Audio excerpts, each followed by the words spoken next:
Olá, turminha! E aí, tudo bem com vocês? Hoje nós vamos falar sobre os fatores climáticos. Você sabia que as regiões do planeta estão sob influência de diferentes tipos de clima? Isso mesmo! Conhecer a atuação de alguns fatores climáticos é fundamental para compreender as diferenças entre os climas. Esses assuntos serão abordados nesse vídeo. Vamos lá? Influência da posição e do movimento da Terra no clima. Bem, conhecer o movimento e a posição da Terra no espaço auxilia na compreensão dos diferentes tipos de clima do mundo.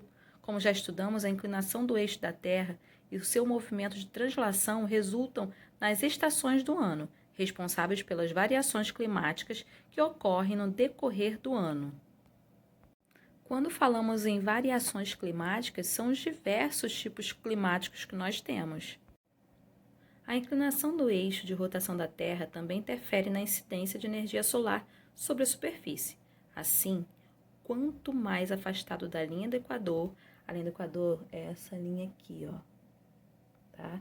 Então, quanto mais afastado da linha do Equador estiver o lugar, maior será a inclinação dos raios solares, o que reduz a quantidade de luz e calor recebida. Quando falamos de eixo de rotação, é como se fosse uma linha imaginária, esse eixo aqui, ó. Tá vendo que o globo terrestre não ficou numa posição só? E aí o que vai acontecer? À medida que esse eixo de rotação, que é um eixo de inclinação da Terra, vai se inclinando, a gente também vai ter aí pouca incidência de energia solar sobre a superfície. Então, com esse conhecimento foi possível definir as zonas térmicas do planeta.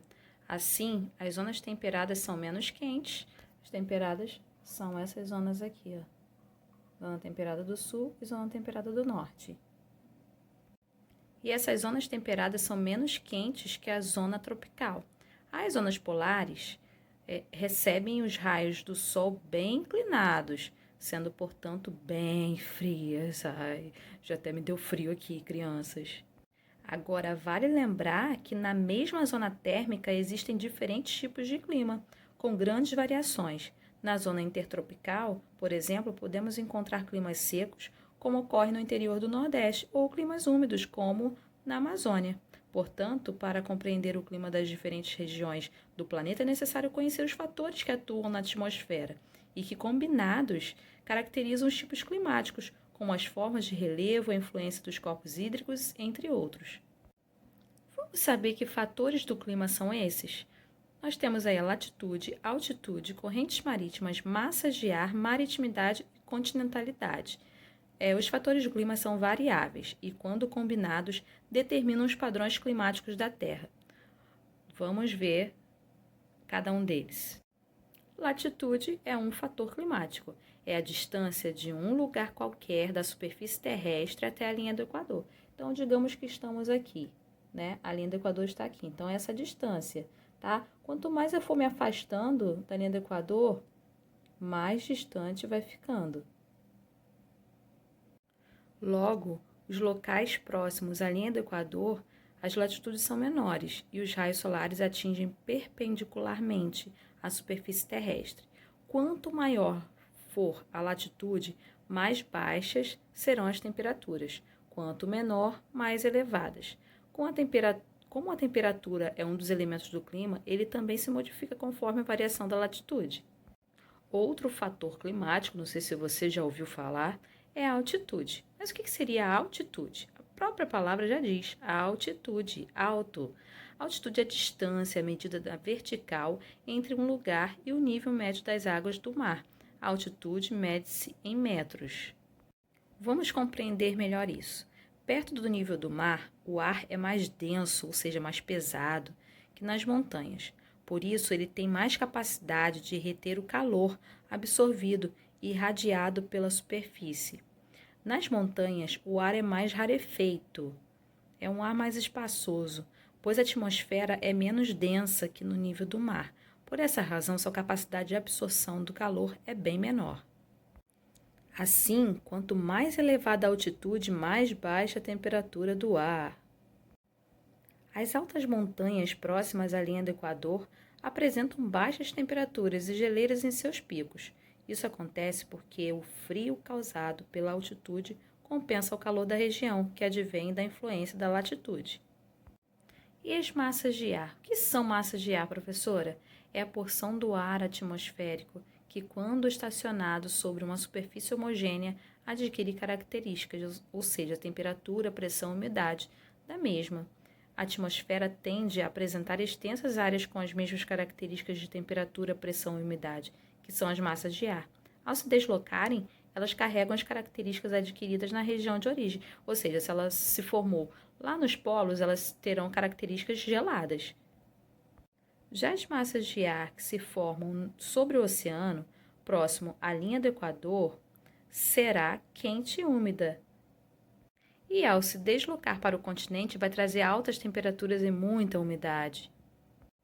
Mas vale lembrar que existem exceções. A massa que se forma sobre a floresta amazônica, por exemplo, embora seja formada sobre um continente, é úmida em razão da abundante vegetação.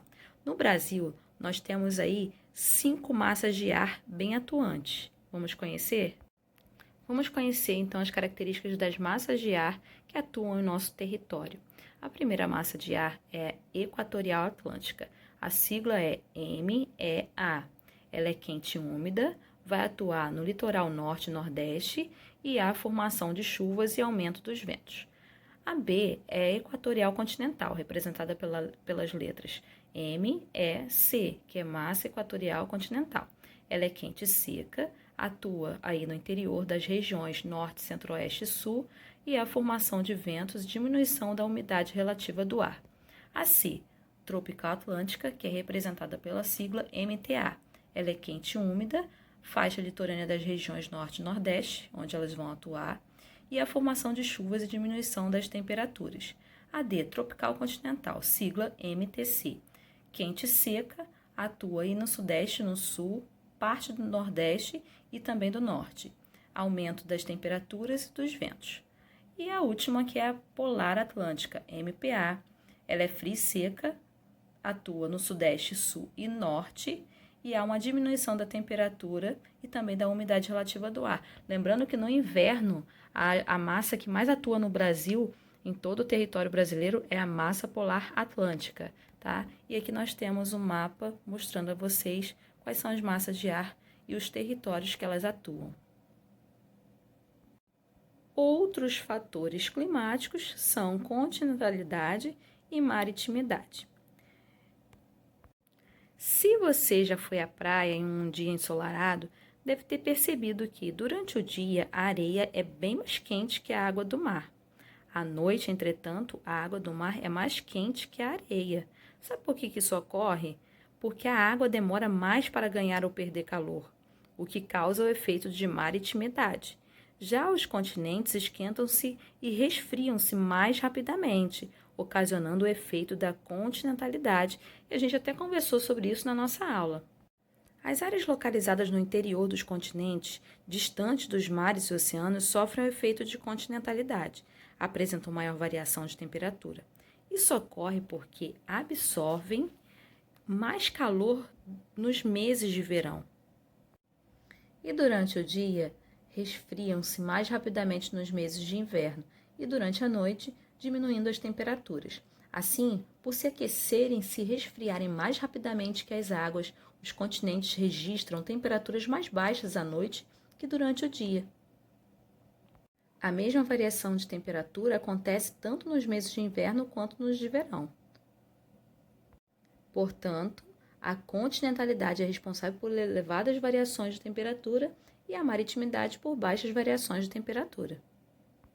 E aqui termina a nossa aula sobre fatores climáticos. Espero que vocês tenham gostado e tenham entendido também. Um beijo e até a próxima!